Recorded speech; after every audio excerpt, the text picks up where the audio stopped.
우리 옆에 사람과 한번 인사하겠습니다. 하나님은 치유하십니다.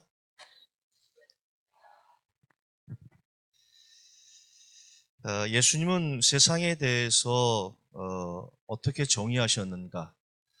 예수님이 사역하시면서 세상을 보시면서 세 가지로 정의하셨어요. 세상은 악한 세대다.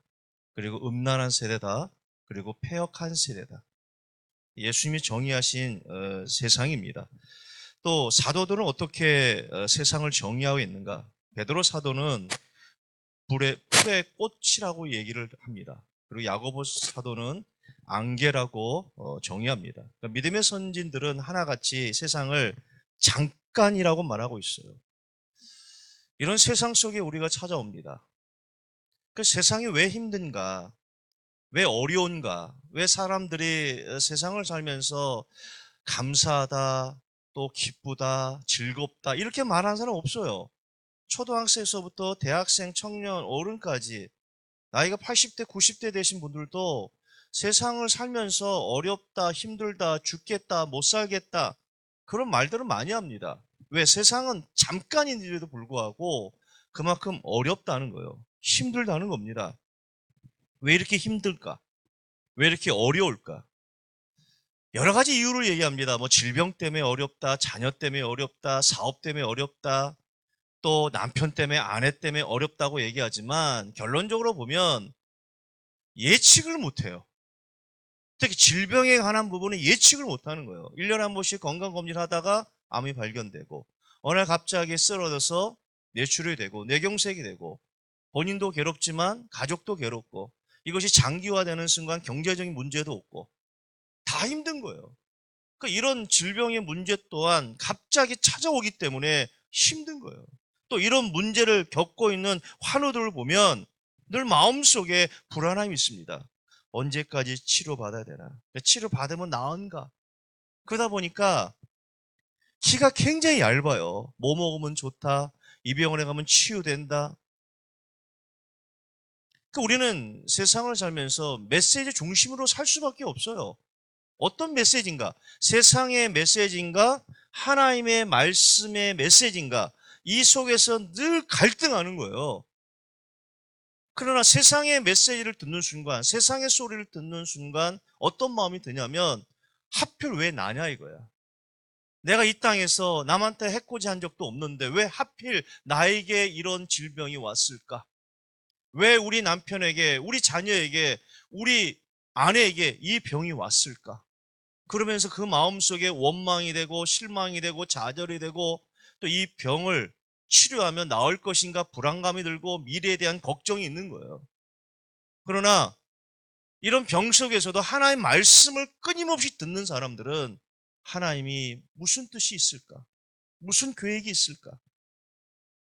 제가 전에 어떤 분을 만났습니다. 지역장인데 건강검진하다가 암이 발견됐어요. 암 2기입니다. 2기. 그 2기라는 말을 듣고 남편이 얼마나 슬퍼하는지, 얼마나 괴로워하는지. 근데 중요한 건 당사자는 괜찮은 거예요. 당사자는 편안하다는 거예요. 그러면서 하는 얘기가 뭐냐면, 목사님, 이 병을 통해서 우리 가정에 하나님의 계획이 있을 것 같아요. 제가 기도하는 중에 그런 응답이 옵니다. 본인은 편안하다는 거예요. 근데 2기 말이라고 1차 의사 소견이 나왔거든요. 근데 병원에 갔습니다. 병원에 갔는데 수술 중에 의사가 갑자기 나오더래. 남편을 잠깐 만나자고 그래요. 그럼 뭐예요? 의사가 수술 중에 만나자는 거는 좋은 소식보다는 나쁜 소식이거든. 열어봤더니 도저히 안 되더라. 그 남편이 의사가 나오자마자 실망한 거예요. 이거 더 진행됐나? 이게 말이 아니라 이제 수술도 못하나 막 겁이 나갖고 얼굴이 창백해진 거야. 근데 의사가 대래 미안하더래. 그 얘기가 아니라 이게 말인 줄 알고 열었더니 아직 초기더라. 그 얘기하려 했더니 남편이 벌써 막 자포자기한 거예요. 그걸 통해서 그 지역장은, 그 집사님은 하나님, 이 병을 통해 우리 가정에 하나님의 계획이 있는 건가요? 기도하게 됩니다. 그러니까 똑같은 환자라도 어떤 사람은 하나님의 계획을 바라보고 어떤 사람은 어떻게 해요? 자포자기하고 실망하고 불안하고. 왜 그렇지요? 어떤 소리를 들을 것인가? 그래서 환자일수록요, 아픈 사람일수록 주위의 모든 사람이 권면해야 됩니다. 독려해야 돼. 하나님 말씀에 늘 접촉된 인생을 살 수 있도록, 말씀을 끊임없이 들을 수 있도록, 기도할 수 있도록. 왜? 자기 의지가 안 되거든요. 많은 환우들이 이 마음속에 많은 질문들이 있어요. 골방에서, 병실에서 혼자 있으면서 마음속에 질문합니다. 언제까지 치료받아야 되나? 재발하면 어떨까? 늘 불안한 삶을 살고 있어요. 이 질병 때문에 부부 사이가 안 좋은 가정도 저는 많이 봤습니다. 경제적 압박 때문에 시달린 분도 많아요. 근데 중요한 것은 미래에 대한 두려움이에요. 그러다 보니까 모든 것이 자기 병에 집중되어 있어요.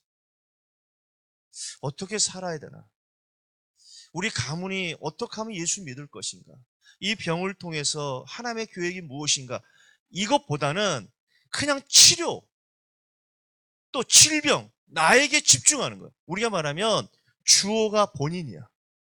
하나님이 성경에 보면 모세에게 지시합니다. 성막을 지으라, 또 노아에게도 방주를 지으라 했을 때 하나님이 주어거든요. 인간은 주어가 되면 안 돼. 인간은 동세가 돼야 돼. 준행했더라, 행했더라, 순종했더라.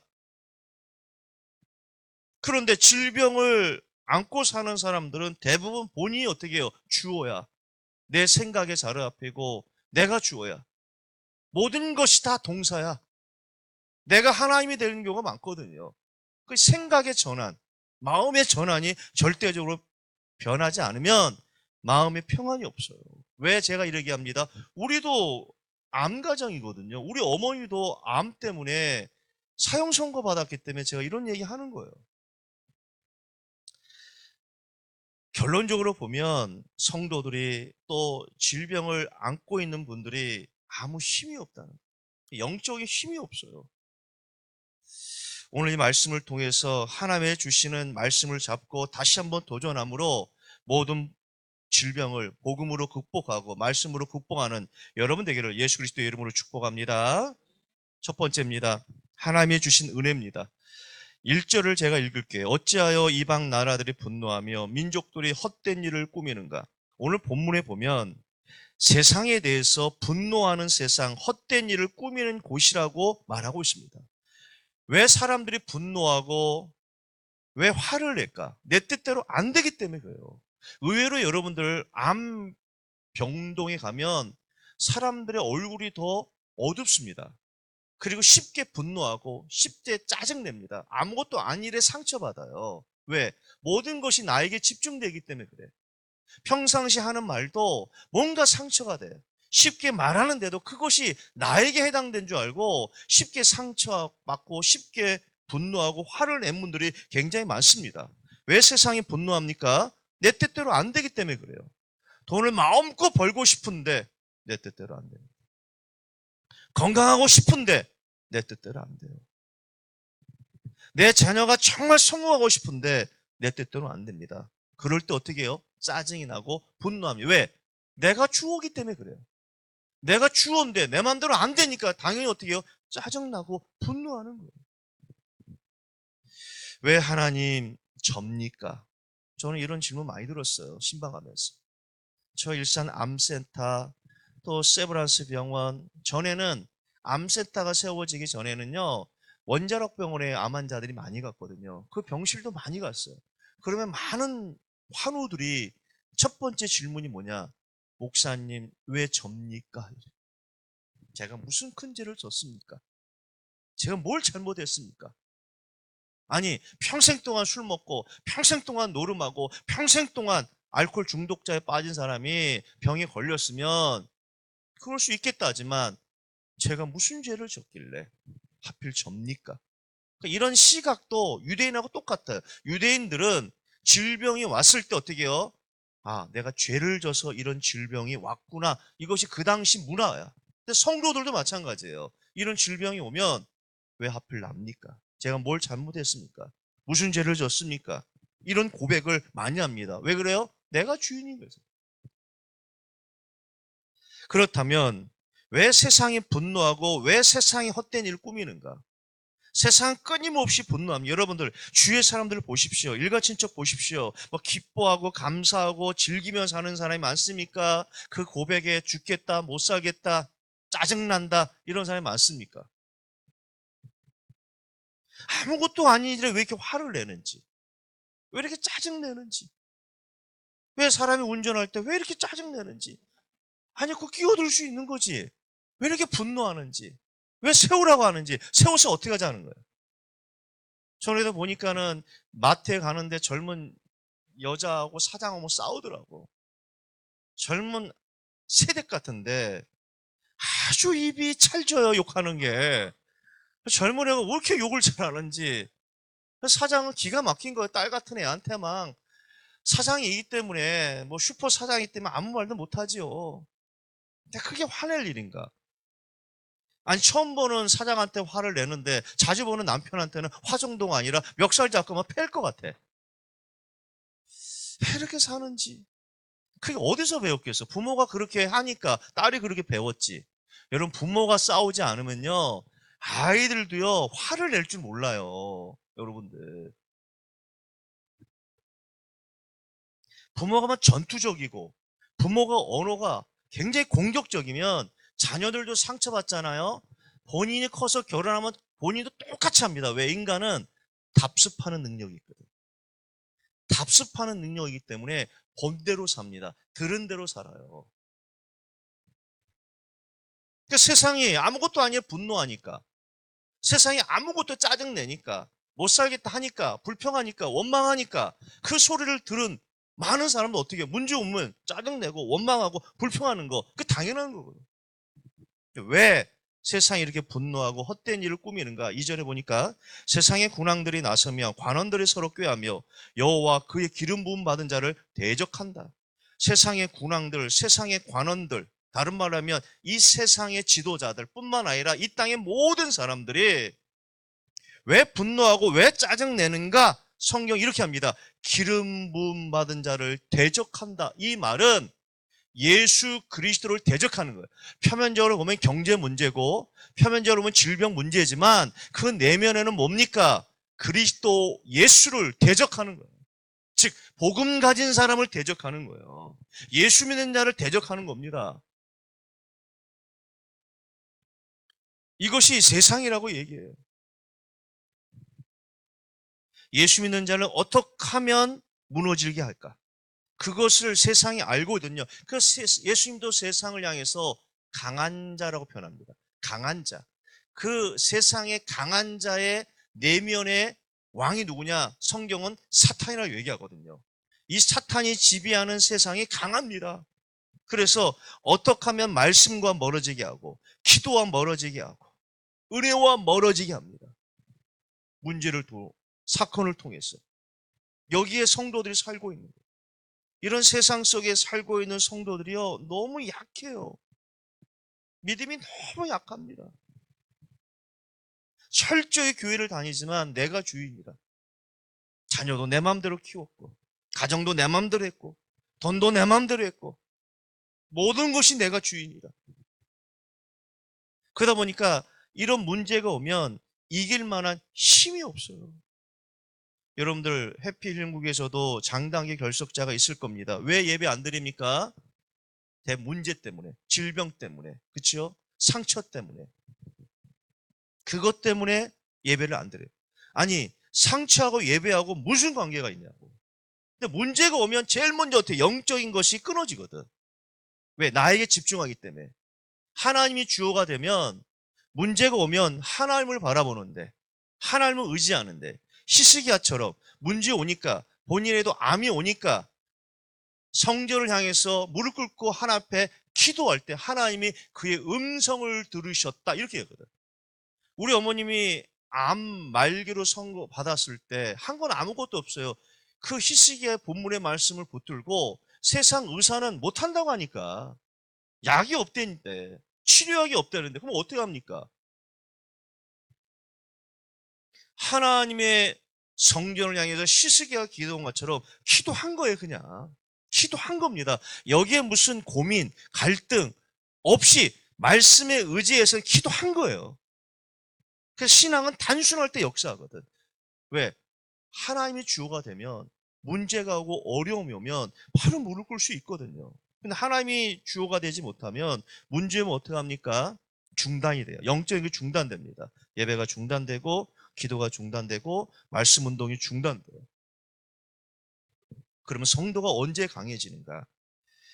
디모데후서 2장 1절을 보니까 내 아들아 그러므로 너는 그리스도 예수 안에 있는 은혜 가운데서 강하고 은혜 받으면 강해요.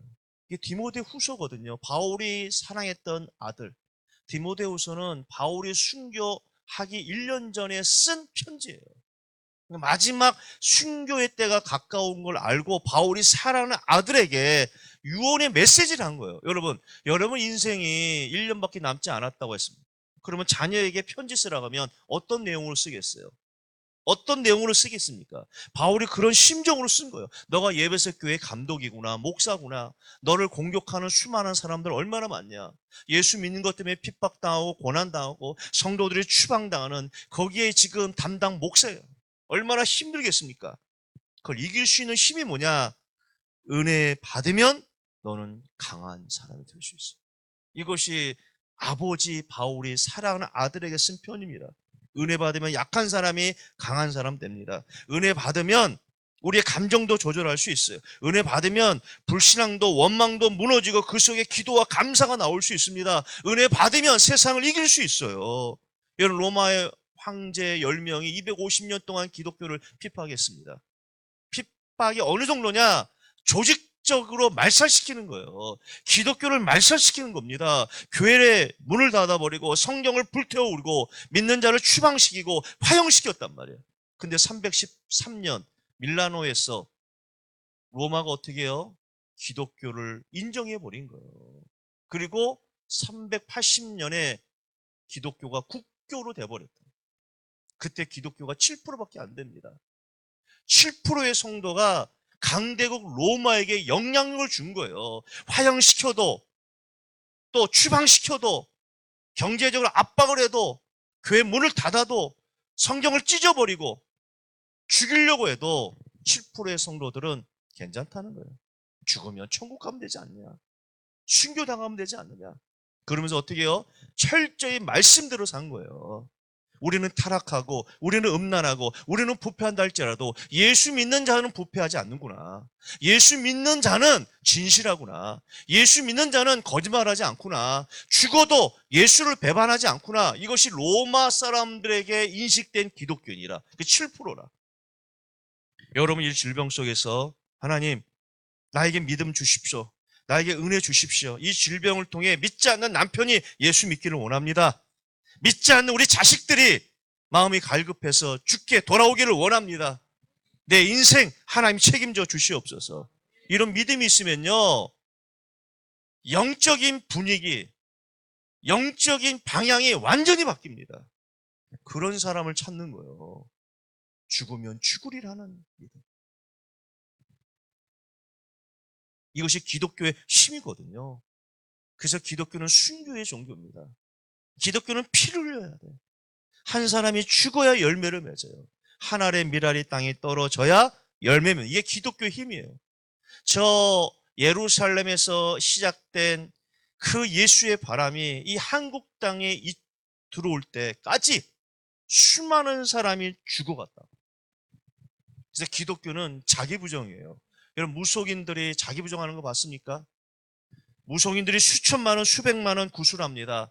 왜 합니까? 자기 욕심과 자기 욕망과 자기 것을 해결하게 갑니다. 기독교는 그런 종교가 아니에요.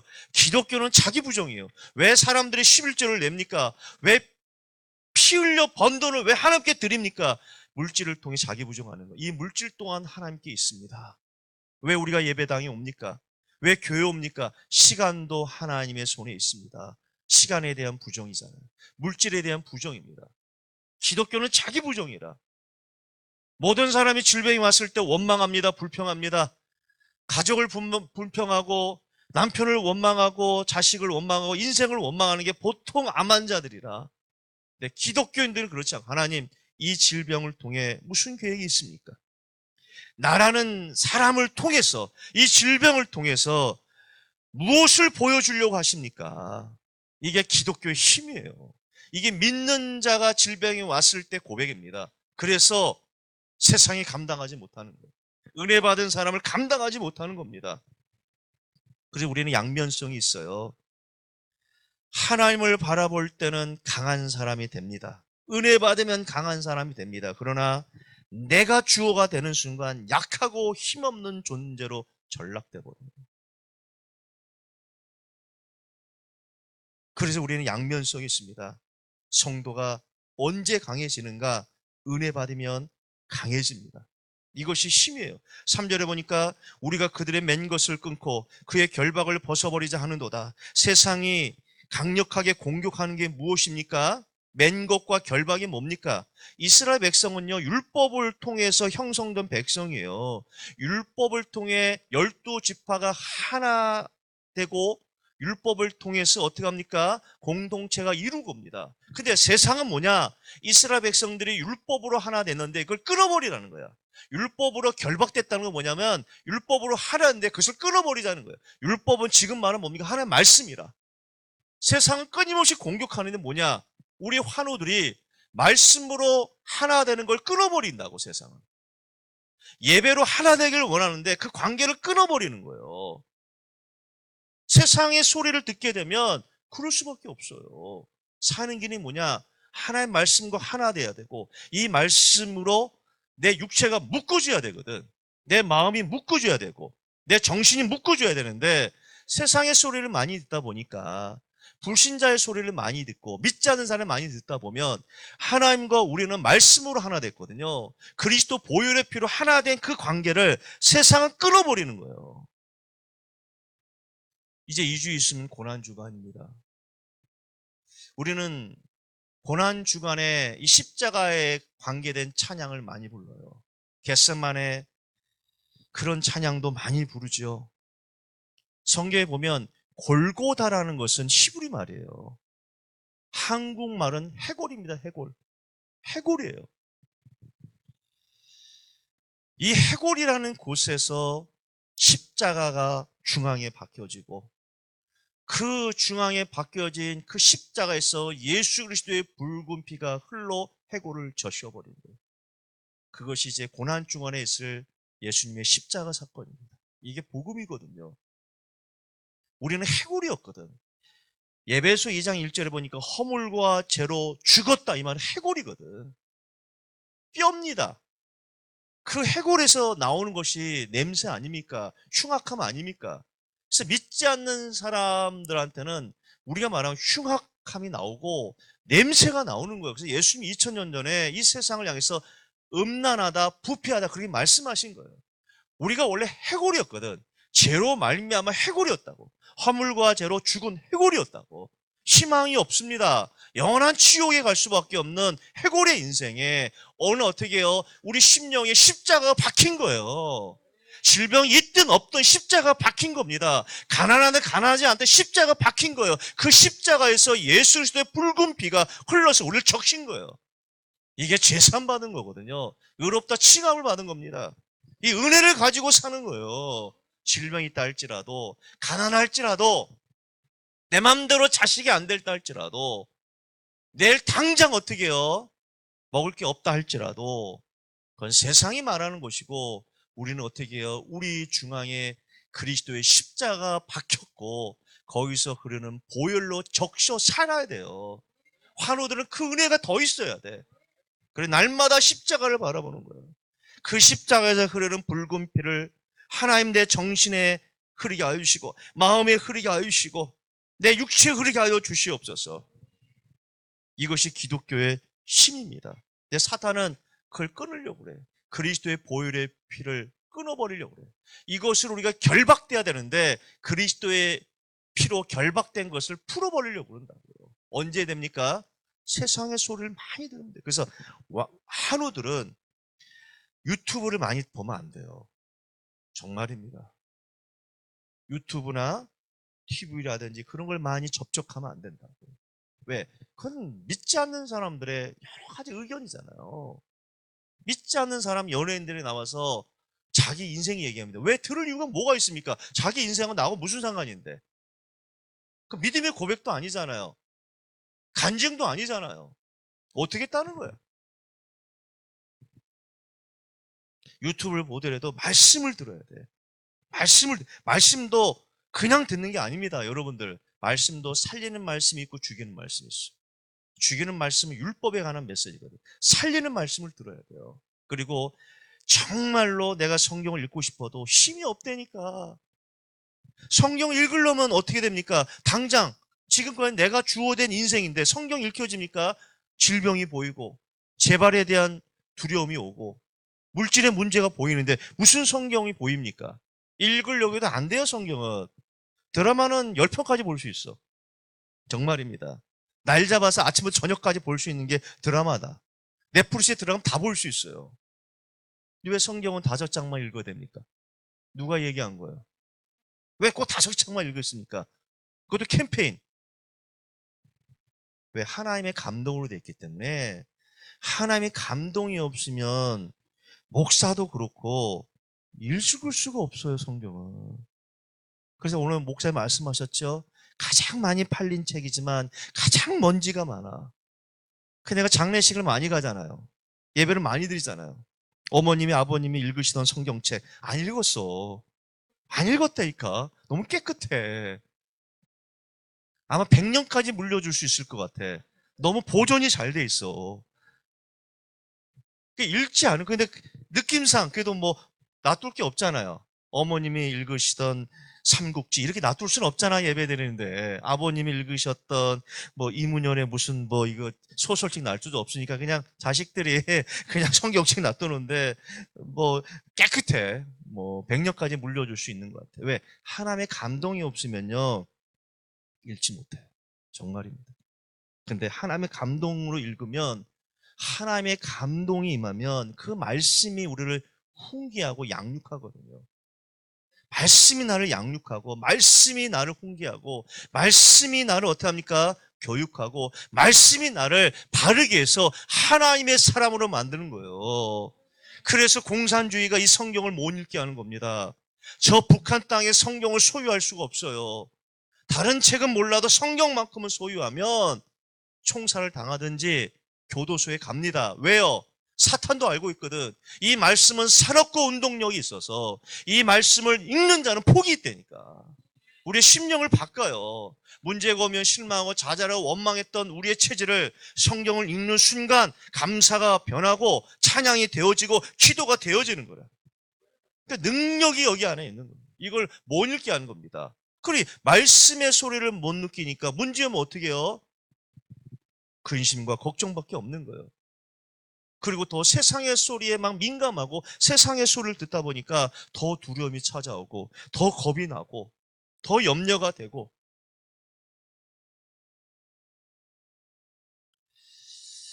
그것이 많은 환우들에게 오는 문제입니다. 4절에 보니까 하나님이 계시니가 웃으시며 주께서 그들을 비우시로다. 세상의 관원들과 또 세상의 지도자들은 이 말씀의 고리를 끊으려고 해도 하나님은 그들을 보며 웃으신다고 합니다. 왜 웃었지요? 남은 자를 남기신. 수많은 이스라엘 백성들이 바알과 아셀 앞에 절하지만 하나님 엘리야에게 분명히 말씀하셨거든요. 바알에게 무릎 꿇지 않은 7천 명을 내가 숨겨두었다는 거예요.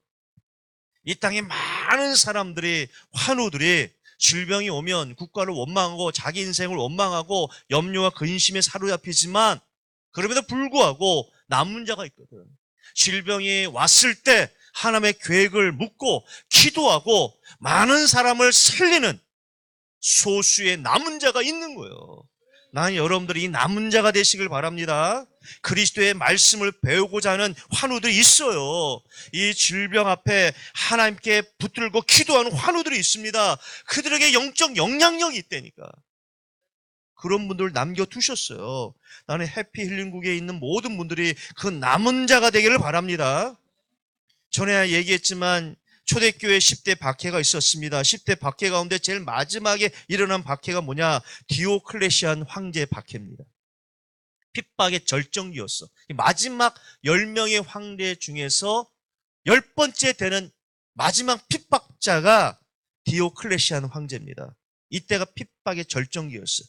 조직적이었고 철저하게 씨를 말리는 식으로 핍박이 가해졌습니다. 이 황제의 꿈이 뭔지 아세요? 황제의 꿈이 뭐냐? 이제 기독교의 이름은 이 지구상에서 영원히 말살될 것이다. 이게 이 인생의 꿈이야, 꿈. 이 목표를 가지고 인생을 살았던 황제가 디오클레시안 황제예요. 그리고 나중에 결론 내렸습니다. 선언했습니다. 이 땅에 기독교인은 없다.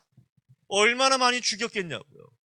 예수 믿는 자를 얼마나 죽였으면 이제 내가 볼 때 기독교인들은 사라졌다. 이게 선언한 왕이 디오클레시안 황제라. 이상하죠? 그 황제의 뒤를 이어서 황제된 사람이 누구냐면 콘스탄틴 대제야. 그가 왕이 되자마자 기독교를 인정한 거예요. 예수 믿어도 좋다. 이게 복음의 힘입니다. 이게 하나님의 방법이에요.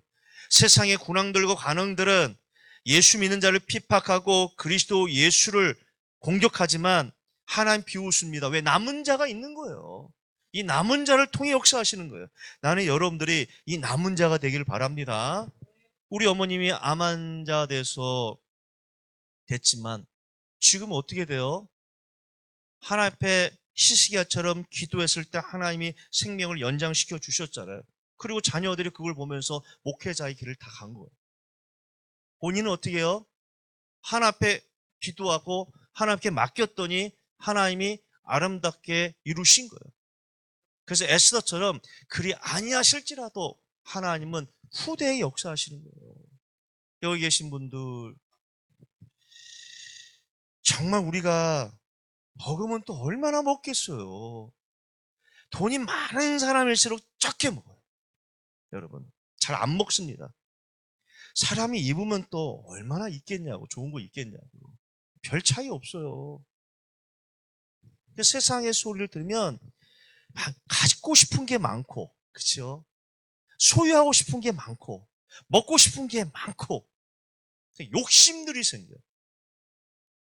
그렇기 때문에 환우일할지라도 세상의 소리에 민감하면 그 마음속에는 열등의식, 비교의식, 내가 원하는 거 되지 못한 그 답답함들, 그 속에 그 말할 수 없는 비교의식이 쌓일 수밖에 없어요. 근데 하나님의 소리를 들으면 은혜가 되고 감사하고 하나님의 계획을 발견할 수가 있는 겁니다. 나는 여러분들이 은혜 속에 날마다 힘있게 사는 귀한 분 되기를 예수 그리스도의 이름으로 축복합니다. 두 번째입니다. 기독교의 힘입니다. 5절 6절 보겠습니다. 그때 분을 바라며 진노하사 그들을 놀랍게 하여 이르시기를 내가 나의 왕을 내 거룩한 산 시온에 세웠다 하시로다. 하나님은 이 사탄의 전략에 이제 비우셨다면 이제 본격적으로 하나님의 적극적인 행동을 일하시는 모습을 볼 수가 있어요. 하나님이 어떻게 합니까? 진노하고 계십니다. 하나의 말씀을 끊으려고 하는 이 세상과 사탄의 이 전략 앞에 이제 하나님은 선전포고를 합니다. 뭐라고 얘기합니까? 내가 나의 왕을 내 거룩한 산 시온에 세울 것이다. 그분이 누굽니까? 장차 오실 그리스도를 예표하는 거예요. 그리스도를 이 땅에 보낼 거다. 그리스도가 이 땅에 와서 사탄의 세력을 꺾을 것이다. 그래서 하나님의 나라를 이룰 것이다. 고대 사회에서는 왕들의 즉위식을 할 때 항아리를 세워놓고 즉위식을 했습니다. 특별히 애굽이란 나라는 그런 거예요. 한 왕이 즉위식을 할 때 수많은 항아리를 놔둡니다. 그리고 나라 이름을 적습니다. 그리고 즉위식 할 때 이 왕은 큰 철장을 가지고 항아리를 깹니다. 내가 바벨론을 침략할 것이다. 내가 아수르를 침략할 것이다. 그게 즉위식이. 시편 2편은 이 즉위식에 맞춰서 쓴 시예요. 하나님이 그리스도를 통해서 이 땅에 보내실 것이다. 하나님이 여러분을 통해서, 여러분 입을 통해서 예수 그리스도가 증거될 때 그곳에 어둠의 세력이 끝나고 하나님의 나라가 이룰 줄 믿습니다. 그렇기 때문에 환우들은 굉장히 갈급하게 하나님을 바라봐야 돼요. 절대적 갈급함을 가지고 하나님을 찾아야 돼요. 남들 잠깐 기도할 때 집중해서 기도해야 되고, 남들은 성경 5장 읽을 때 환우는 어떻게 해요? 1시간 읽고 2시간 읽고, 남들은 잠깐 5분 기도할 때 집중적으로 기도해야 된다고. 왜? 생명이 하나님의 손에 있기 때문에. 생명이 하나님의 손에 있기 때문에 주어가 하나님이 돼요. 나를 낮추기도 하며 높이시도 하나님. 이 질병의 치유자는 하나님이에요. 이런 믿음이 있어야 되거든요. 그렇지 않으면 쉽게 쓰러집니다. 10절 11절에 볼게요. 그런즉 군왕들아 너희는 지혜를 얻으며 세상의 재판관들아 너희는 교훈을 받을지어다. 여호와를 경외함으로 섬기며 떨고 즐거워할지어다. 여기서 나오는 군왕과 재판관들은 구원받은 성도들을 얘기합니다. 너희 군왕들아 재판관들아 지혜를 얻으며 교훈을 받으라. 이 말은 구원받은 하나님의 자녀들아 너희들은 지혜와 교훈을 받으라. 여기서 지혜와 교훈은 뭘 얘기하냐면 하나님의 말씀을 얘기하는 거예요. 하나님의 말씀으로 너희들을 스스로를 세워나가라. 교훈과 지혜는 하나님의 말씀입니다. 그 지혜를 얻으려면 또 교훈을 얻으려면 다른 말은 하나님의 말씀을 얻고자 하는 또 그 말씀을 배우고자 하는 그 말씀을 듣고자 하는 갈급함이 있어야 돼요. 그래서 환우들은 더 말씀에 접촉해야 돼요.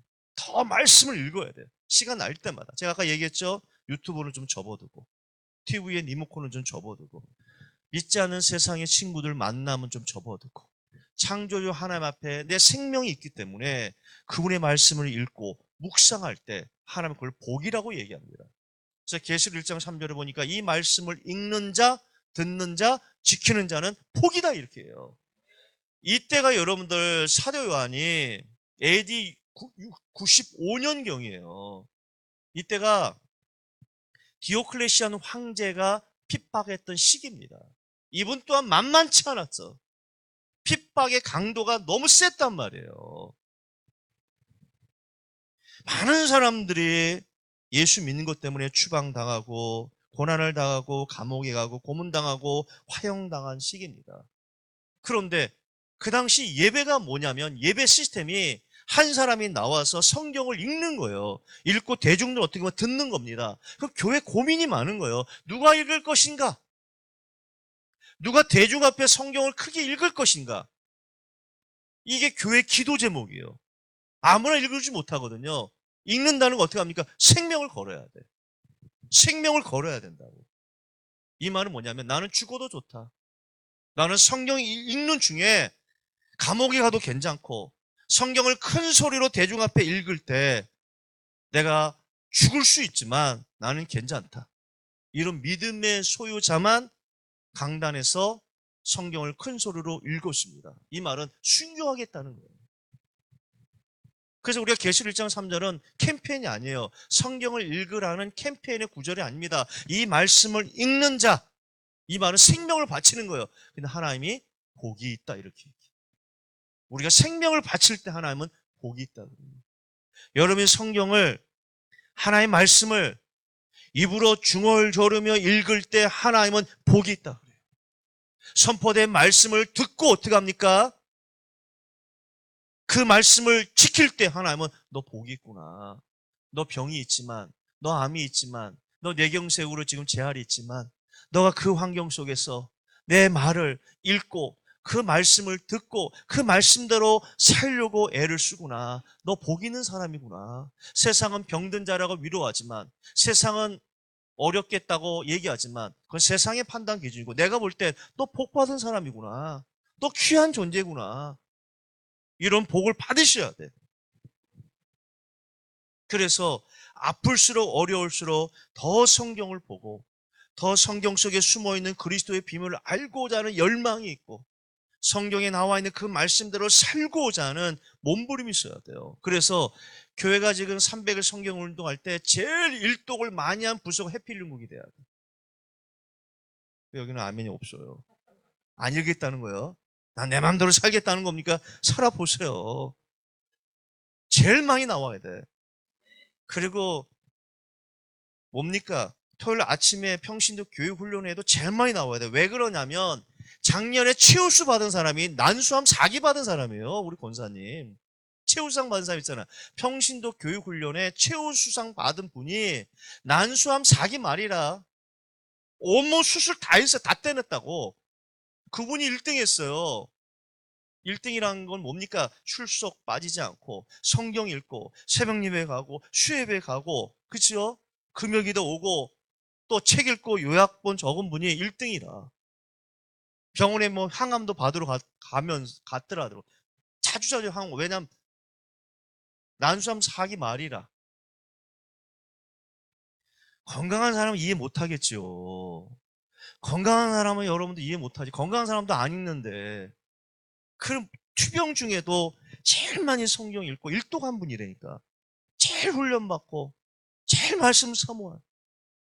자기 힘으로 되겠습니까? 하나님의 은혜가 임하면 그게 가능한 거예요. 그분이 병이 뭐 고쳤다, 뭐 치유됐다, 그걸 떠나서 하나님 보실 때 참 귀하구나, 참 존귀한 자구나, 참 나를 사랑하는구나, 이런 응답을 받은 겁니다. 그래서 지금이 늦지 않으니까 이 300일 성경의 해피힐링국의 모든 사람이 다 들어서 올해 꼭 일독을 여기서 다 하시고, 훈련도 제일 많이 받으시고, 기도도 제일 많이 하시고, 또 삶 속에서 하나님의 말씀을 많이 읽는 여러분 되기를 예수 그리스도의 이름으로 축복합니다. 결론입니다.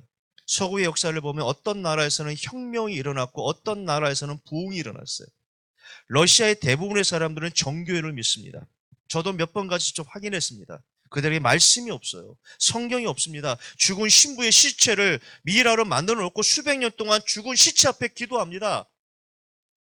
무슨 얘기하면 자기도 기독교인을 얘기합니다. 그러나 말씀이 없어. 성경이 없어. 기독교인이라고는 고백합니다. 말씀이 없는 그곳에는 혁명이 일어났습니다. 공산주의가 일어났어요. 여러분, 예수 믿는 현장에 어떻게 공산주의가 옵니까? 예수 믿는 그곳에 어떻게 혁명이 일어납니까? 그리스도의 보혈의 피가 흐르는 그곳에 어떻게 분쟁이 일어나고 싸움이 일어납니까? 결국에는 피해의 소용돌이에 빠졌고 공산 사상이 무너졌어요. 그러나 영국과 미국에는 혁명이 일어나지 않고 부흥이 났습니다. 영국에는 웨슬러라는 전도자가 있었어요. 저 미국에는 D.L. 무디라는 전도자가 있었습니다. 그리스도의 말씀이 선포되는 순간 미국과 이 영국 땅에 혁명이 아니라 부흥이 일어나는 거예요. 나는 여러분 가정과 개인의 이 부흥이 일어나기를 원합니다. 부흥의 시초가 뭐냐? 하나의 말씀이에요. 성경이라. 성경 말씀을 읽고 기도할 때 내 속에 부흥이 일어나는 거예요. 왜 부흥이 무섭냐면 이 부흥은 전염이 돼버려요. 여러분, 환우들에게 부흥의 역사가 있기를 원합니다. 이 마음속에 다른 성도보다 뜨거워야 돼. 말씀에 뜨거움이 있고 성령 읽고자 하는 뜨거움이 있고 기도하고자 하는 뜨거움이 있어야 돼. 그래서 금요 기도회 때 제일 많이 나와야 될 게 해피힐링국 사람이라. 환우들이라. 환우들은 어정쩡한 상태에서 살면 안 된다고. 이것도 아니고 저것도. 이건 건강한 사람도 이러면 안 되잖아요. 어설프게 이것도 먹고 저것도 먹고, 안 먹으려면 먹지 말든지. 근데 환우들은 아프잖아요. 환우들은 더 사모해야 돼요. 환우들은요, 갈팡질팡한 인생 살면 안 됩니다. 어정쩡한 인생 살면 안 됩니다. 이것도 아니고 저것도, 그런 신앙 가지고는 이기지를 못해요. 세상이란 곳이 얼마나 강력한데. 당시 바오이란 전도자 앞에 오른손에 누가 있었고 왼손에 대마가 따라다닌 거예요. 양 측근들은 대표적인 바울의 측근들이었다고. 근데 성경에 뭐랍니까? 대마가 나를 떠나 세상에 갔다. 가장 바울의 옆에서 바울의 메시지를 듣고 바울의 기적을 보고 바울의 이적을 보고 바울과 함께 하신 능력을 봤던 대마도 세상 앞에 그냥 무너진 거예요.